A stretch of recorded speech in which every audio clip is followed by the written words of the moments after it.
quite a lot of you didn't get a chance to come out to the studio. This is my buddy, Mark. He is a producer and a director, award-winning producer, director from Odyssey Motion Pictures. He was here giving a seminar about film distribution, independent film distribution, and content. So about grooming your film for distribution, for global distribution. But since I have him here, I thought I'd pick his brain about casting. And if you're an actor out there or a content creator / on-camera performer or influencer, I thought this would be a really great time to interview him and ask him about his casting process, because he does a lot of film work, right? And lately, I noticed a lot of the last film that you had produced and been involved with at that level. How involved were you in casting, and can you give us some insight about someone like me or a lot of my friends out there who are working towards a career in acting? Sure. First of all, this is my boy Stewie. So hopefully he won't be too distracting. As far as casting is concerned, I'm extremely involved in the process of anything that I'm producing, directing, obviously. And the reason, especially as a producer, I'm involved in casting as detailed as I am is because I'm usually the one also selling the film. So I need to approve the proper cast that I know is going to be able to actually make the movie saleable around the world. So in terms of the stars, I have a lot of influence in saying that. And then as far as supporting cast, day players, whatnot, obviously we try to find the best that we can for each role. You go through auditions, you sit through auditions? Yeah, we go through audition processes. I mean, obviously we have actors that we have relationships with that sometimes we just assign actors to roles if we know we have a great actor that fits a role. Other times we go through very exhausting, extensive casting sessions, use casting directors on some, not on others. Sometimes it's in person, other times it's video submissions, but also a lot of it depends on geography. So I'm starting to produce most of my films out of state, outside California. So in that case, we're looking to, for shooting a film in New Jersey, we're casting out of New York or New Jersey. If we're shooting I'm gearing up to do one in Oklahoma, so we're going to be doing quite a bit of local casting in Oklahoma, because obviously we have a budget. We have to be as cost efficient as possible. So sometimes it's just based on geography. But yeah, I mean, casting, outside of our stars that we're actually banking on, our casting process is pretty traditional and straightforward. We're trying to find the best actors we have access to. So how many, percentage-wise, how many films are actually done outside of California?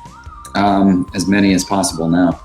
I hate to say that, but why is that? Well, Los Angeles in particular is one of the least film-friendly places on the planet. So if I can avoid shooting in LA, I absolutely will. But California, although they do have an incentive program, it's just not very competitive.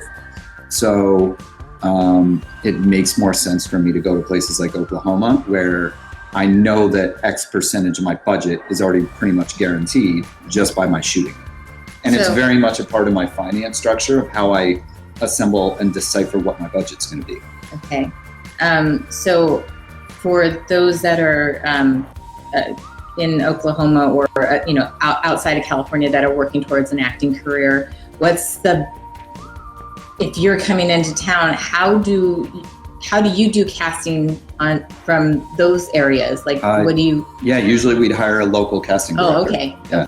So be advisable for them to get representation, because I don't know how it works out in those. Yeah, I mean, there's casting directors all over the country. Yeah, there's a lot of regional casting directors. We met one last night in Sacramento who she's working on stuff in Tahoe and Sacramento and San Francisco and LA. She's doing stuff all over the place, so even though she's based in Sacramento. I'm sorry, I didn't mean to cut you off. No, that's okay. But there's regional casting directors all over the country, especially in states like Georgia. There's a lot of production going on in Georgia and Atlanta and whatnot.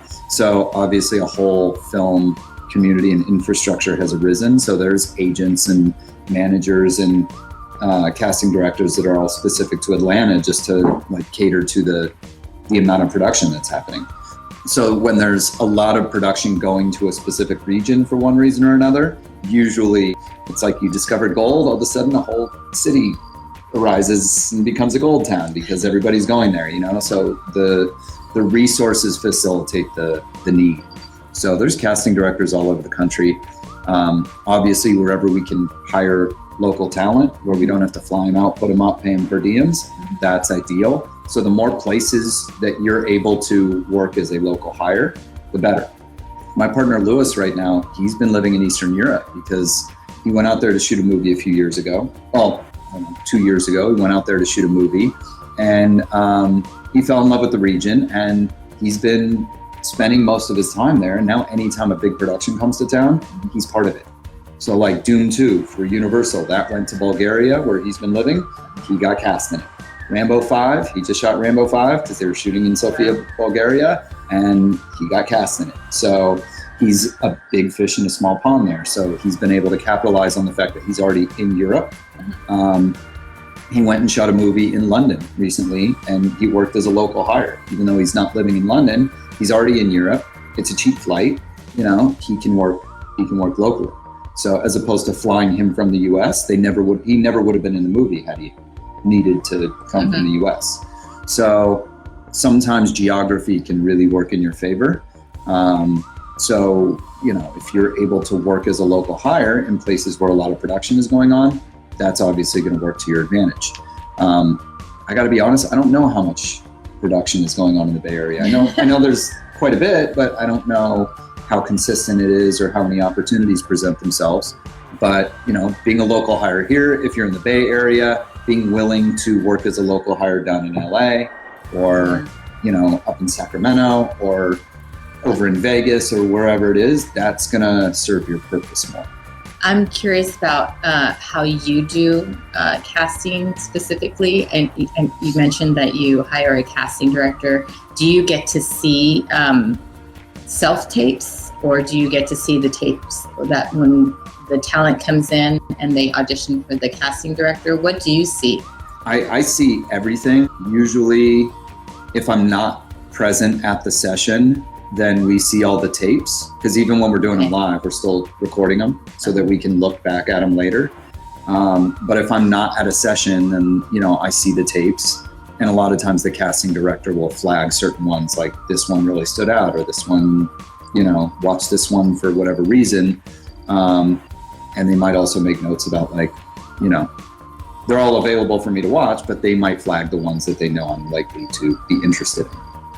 So are your bigger budget films the ones that you end up hiring a casting director, and the lower budget ones you end up doing or having somebody assigned in casting? Yeah, I guess you could say that. I don't like the casting process any more than the actors probably do. So, you know, I don't enjoy sitting in the sessions. It's an exhausting process, especially when you've heard the same scene read, you know, 50 times. So I don't enjoy the process. Whenever I can take actors that I know are good and that I already have a relationship with that I can call directly, it's always preferable for me. But a lot of times casting sessions are just necessary. What would your advice be for somebody who's out there? They've been training, they've been developing their own content, they've been doing all sorts of work at a level where they're just breaking even, really, and they really they want to scale. What would be your advice to those individuals out there? We all live in a time where I think that anybody not creating their own content is missing the boat. So everybody, whether they're a writer, director, actor, whatever they are, everybody should be a producer to an extent. Everybody should be creating their own content. Like, if you don't have a reel, it's easy enough these days, like for, you know, no money or maybe even a few $100s, you can create a scene. You can hook up with like-minded people.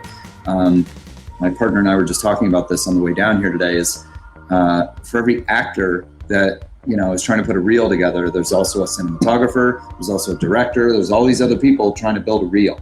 So you need to seek out those like-minded people and work together and create content. Whether it's a short film, web series, or just shooting a scene for the purpose of a reel, everybody should be creating their own content. There's no real excuse not to, because it's so inexpensive and so tangible for everybody. You know, anybody can shoot, edit, write, whatever, without it costing them much money at all. So I don't think anyone really has an excuse anymore. Like, in between the audition process, you know, there's no reason why you shouldn't always be developing your own stuff and your own opportunities. What do you think about training actors and training and being in classes and being in? What do I think about it? it? Do you see a clear difference between somebody who's been training with, let's say, you know, there's plenty of people to work with in that, but those who don't consistently train or just... I don't know. I know very successful actors who've never taken an acting class, and I know great actors who do take acting classes. Very often in LA, I get invited to sit in on classes where, you know, I'll go watch actors do scenes and then I'll do a Q&A or whatever. And I've cast people out of those classes before. I think education, regardless of what you're doing, is good. If for anything, for networking, you know, more people you meet, the more opportunities that are going to present themselves. You're real straightforward. I love it. Yeah. So anyway, we had this Or you can just be so adorable that people come knocking down your door. He hasn't been in a movie yet. I thought he was. No. Okay. Well, not yet. Not yet. Okay. He went up for my last movie, but unfortunately he wasn't the right size, so we had to use another dog. Oh yeah, I thought that was him. No, okay. No, not him. Okay, well, you know what? You're a writer. I think and that dog, there's no excuses for you. That dog, may he rest in peace, was very fortunate because we put him in a scene with an Academy Award nominated actor. Well, no, he has yet to make his big screen debut. This is it. This is his big screen debut. Look how calm he is on camera. But he doesn't bite on cue. I need him to bite on cue.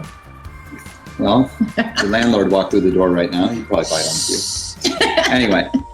Well, thank you. It was pleasure. Really great having you today. My pleasure. And thank you. If any of you are interested in creating your own content, or if you're a producer out there, we are doing online courses for content creators and actors, and basically anybody who's creating their own content, it's applicable. He's so full of knowledge. You can always pick his brain, but really, truly, if you want to get a lot of information in a short amount of time, friend him, Marc Clebanoff. Follow him on Indie Films Ins and Outs. Is that right? Did I get it right? Our website is indiefilminsandouts.com. And then also on Facebook, it's called Indie Films Ins and Outs. Oh, and I have an Instagram, Indie Film Life, INDIE Film Life. Follow him, and you'll see, get lots of information, lots of value, and we'll hope to see you again soon here in the studio. Listen to Stewie. Bye, guys.